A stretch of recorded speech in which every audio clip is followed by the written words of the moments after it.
Yemek odasına ve mutfağıma hoş geldiniz. Bugün ekşili bulgur köftesinin yapımını göreceğiz. Buyurun yapımına geçelim. 1 çay bardağı tane sumak, üzerine 1 çay kaşığı tuz, 1 su bardağı sıcak su ekledim.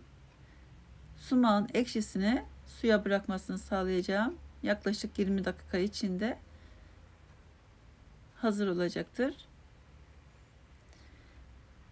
Bir yoğurma kabının içine 1 su bardağı irmik, 1 su bardağı ince bulgur, 1 çay kaşığı tuz, 1 küçük çay bardağı un, yaklaşık 3 yemek kaşığı kadar un, 1 tutam kuru reyhan. Burada sevdiğiniz baharatları kullanabilirsiniz. Kimyon da ekleyebilirsiniz. 1 su bardağı sıcak suyla ıslatıyorum.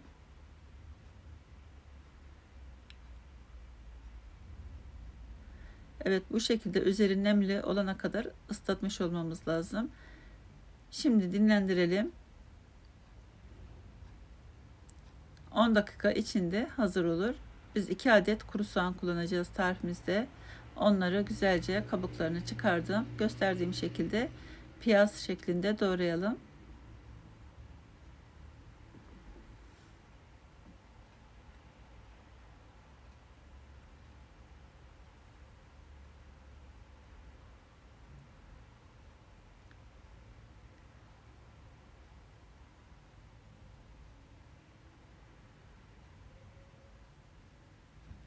Birbirinden ayıralım.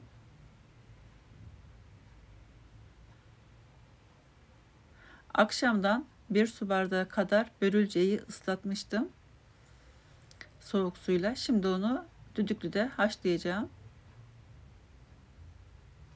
Üzerine 1 litre soğuk su ekledim ve düdüklü tencerede kaynatmaya bıraktım. Bu arada ben bulguru yoğurmaya başladım. Sakız gibi olana kadar yoğuralım.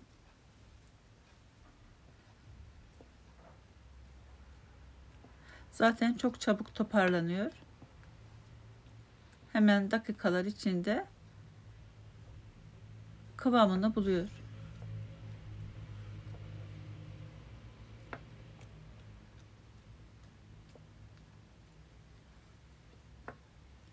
İçli köftenin hamuru gibi.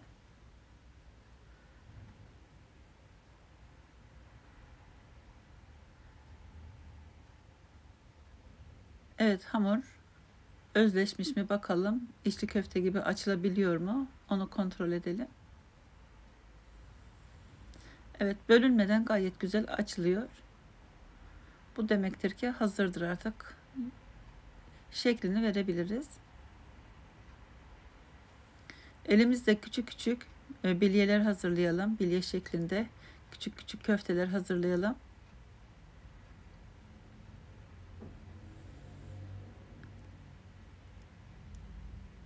Çok küçük de yapabilirsiniz. Orta büyüklükte de yapabilirsiniz. Orası size kalmış tamamen.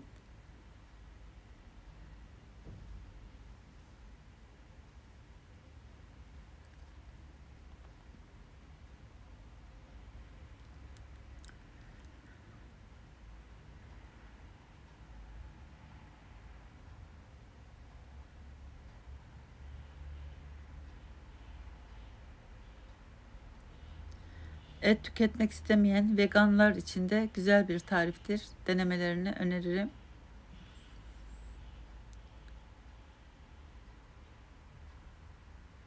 Ekşili, sumaklı, çok lezzetli bir yemek tarifidir. Çorba da diyebilirsiniz. Yemek olarak da tüketebilirsiniz. Dilerseniz yanında sarımsaklı yoğurt güzel olur. Bu şekilde böyle aynı büyüklükte parçalar koparıp hazırlarsanız yuvarlaması daha kolay olur, daha çabuk olur. Hepsini bitirdim. Hazırdır artık.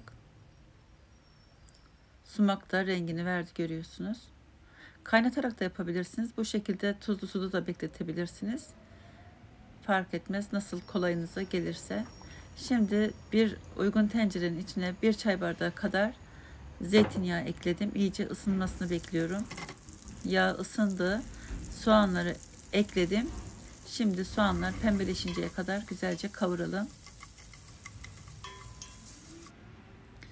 Bu arada börülceler de haşlandı. Gayet güzel pişmiş. Soğanlar pembeleşti. Üzerine 1 yemek kaşığı karışık salça ekledim. Domates, biber salçası karışık, onu ekledim. Güzelce salçayı da kavuruyorum soğanlarla beraber.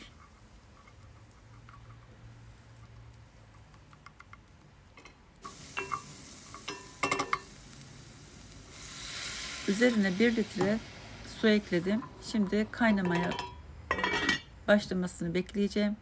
Evet, kaynadı. Üzerine 1 tatlı kaşığı tuz ekledim. Biraz pul biber ekledim. Kimyon da ekleyebilirsiniz. Sevdiğiniz baharatlardan kullanabilirsiniz. Şimdi köfteleri ekledim. En az 20 dakika bu şekilde kaynamasını bekleyeceğim. Biraz daha reyhan ekledim üzerine. Şimdi börülcesini ekledim.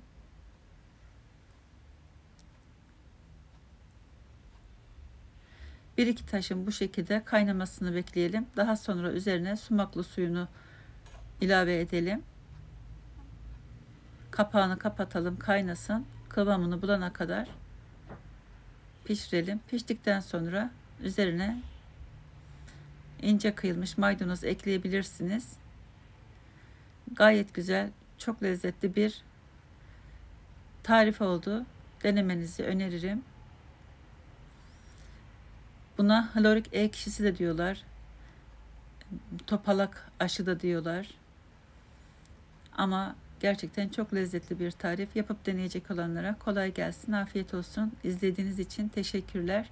Beğendiyseniz beğen tuşuna basıp abone olup bildirim zilini açarsanız tariflerimden anında haberdar olursunuz. İzlediğiniz için teşekkürler. Başka videolarda görüşmek üzere. Hoşça kalın, afiyet olsun.